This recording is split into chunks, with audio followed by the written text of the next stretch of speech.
Hello students, welcome to all of you in Arbil online classes. Now I shall teach you subject Hindi first, standard 8th, chapter 2nd. Topic is Jameen ki Bhook. Students, today I shall explain you. Now start book reading. इस कहानी के लेखक Leo Tolstoy हैं. उनकी गिनती रूसी भाषा के महान और सर्वकालीन कथाकारों में की जाती है. मानवीय संवेदना को चित्रित करने में कुशल थे. इस कहानी में उन्होंने दिखाया है कि लोभ का परिणाम कितना दुखद हो सकता है और ज़मीन की भूख कभी शांत होने वाली नहीं है. यह मूल कहानी का भारतीय परिवेश के रूपांतर कर दिया गया है. स्टूडेंट्स, ये चैप्टर काफ़ी लॉन्ग है और आप लोग स्टैंडर्ड 8th में हैं, तो आप इसकी बुक रीडिंग अपने आप करेंगे. मैं आपको इसका थोड़ा सा एक चैप्टर पेज आपको पढ़ के बताती हूँ कि आपको किस तरीके से पढ़ना है. दीना किसान काफ़ी खुशहाल था. उसके पास अपनी निजी ज़मीन थी. वह बड़ी मेहनत से खेती करता था. अपनी लहलहाती फसल को देखकर उसका मन हर्ष से भर जाता था. लेकिन वह अपने पड़ोसियों से परेशान था. वे अपनी जानवर उसके खेत में चरने के लिए छोड़ देते थे, जिससे उसका बड़ा नुकसान होता था. वह बड़ी विनम्रता से पड़ोसियों को समझाता था, लेकिन उन पर कोई प्रभाव नहीं पड़ता था. जब वह अधिक नुकसान ना सह सका तो उसने अदालत की शरण ली. अदालत ने 2-3 पड़ोसियों पर जुर्माना कर दिया. इससे नाराज़ होकर वे दीना से भाव रखने लगे.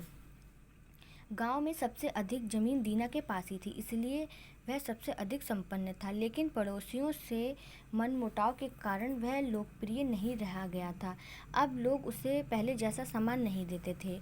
गांव में यहाँ भी चर्चा फैल गई थी कि उससे बैर रखने वाले लोग उसके घर में आग लगाने की योजना बना रहे हैं. इन बातों से दीना का मन और उसका गांव से उचट गया था. मतलब उसका मन गांव वालों से और उसके घर से उचट गया था. एक दिन दीना अपने घर से बाहरी दलान में बैठा था. तभी एक परदेसी उसके घर के सामने से निकला. उसने दीना को बताया कि वह सतलुज नदी के पास से आ रहा है. वहाँ एक नई बस्ती में बसने वाले हर परिवार को 20 एकड़ ज़मीन मुफ्त में मिल रही है.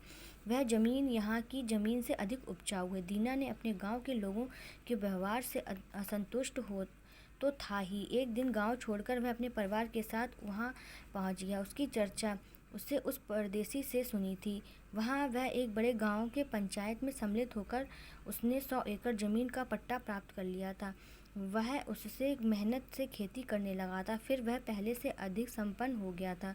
उसने अपना नया मकान बनवा लिया था. अब दीना आराम से रहता था. वह अपनी सफलता पर गर्व करता था. धीरे धीरे वह उस सफलता का अभ्यस्त हो गया था. कुछ ही दिन बाद उसे लगने लगा कि वह ज़मीन उसके लिए काफ़ी नहीं है. कुछ और ज़मीन होती तो कितना अच्छा होता. यह मनुष्य का स्वभाव ही है कि उसको जितना मिल जाता है वह उससे अधिक पाने की कामना करने लगता है. तो स्टूडेंट्स, ये आपका मैंने फर्स्ट पेज बुक रीडिंग करी है. आप इसी के अकॉर्डिंग अपना सेकंड पेज करेंगे, थर्ड पेज करेंगे एंड फोर्थ पेज करेंगे.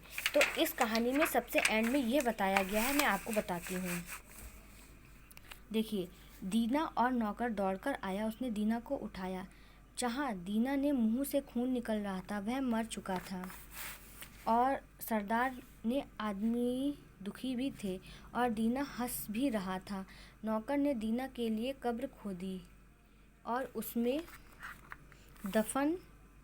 दफना दिया. दीना के लिए अब 2 गज ज़मीन पर्याप्त थी. तो स्टूडेंट, इस कहानी के माध्यम से ये बताया गया है कि इंसान जो है वो अगर ज़्यादा लालच करता है तो एंड में, मतलब अंत में, वो बहुत पछताता है.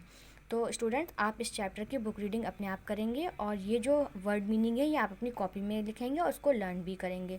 क्वेश्चन आंसर और एक्सरसाइज का PDF मैं आपको जल्दी सेंड करूँगी. Thank you. Have a nice day.